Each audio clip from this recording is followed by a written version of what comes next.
There are many ways to farm aura in car parking multiplayer. You could drive around in some ridiculous hypercar. You could arrive at a meet with enough horsepower to rearrange the Earth's rotation. Or you could simply turn up in an M2. And today, that is exactly what we're doing. I'm currently at the desert gas station filling up my brand new BMW M2. And yes, this is the new aura farm animal.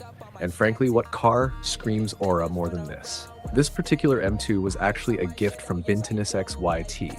So naturally, I decided the best way to say thank you was to immediately modify it beyond recognition. We've got a body kit, a roof box, a rear spoiler, because apparently BMW didn't think the M2 had enough personality from the factory. And underneath the bonnet, well, nothing too dramatic, just a V8 with twin turbos. Because when you're farming aura, subtlety is obviously the goal. But there's a problem.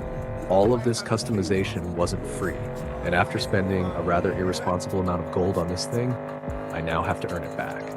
Which brings us to today's challenge, the long road task. A beautifully simple concept. Drive a very long distance, and eventually the game gives you your gold back. So we're taking the M2 out into the desert and putting it to work.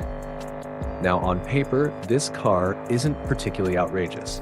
The top speed is around 280 kilometers per hour, which in CPM terms is almost disappointingly sensible. But here's where the M2 gets interesting, because it's not really about the top speed, it's about how you get there. Put your foot down.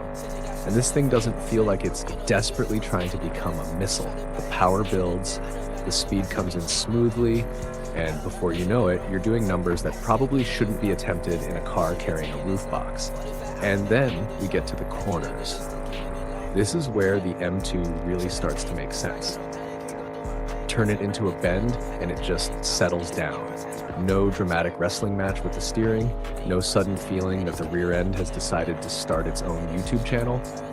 Just grip, balance, and a car that actually wants to go around the corner, which makes this a rather unusual aura farm animal.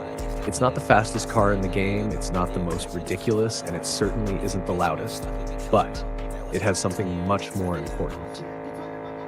Character. And that's what makes the M2 so good.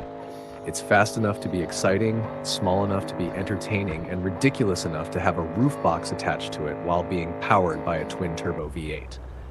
So now, while the long road task slowly pays back the gold I've spent on this thing, I'm going to do what any responsible car enthusiast would do. Drive through the desert at completely unreasonable speeds. And pretend this was the plan all along. Because sometimes, you don't need a Lamborghini, you don't need 1,000,000 horsepower, you don't even need a supercar. Sometimes, all you need is an M2. And just enough aura to make everyone else wonder what on earth is that roof box doing there.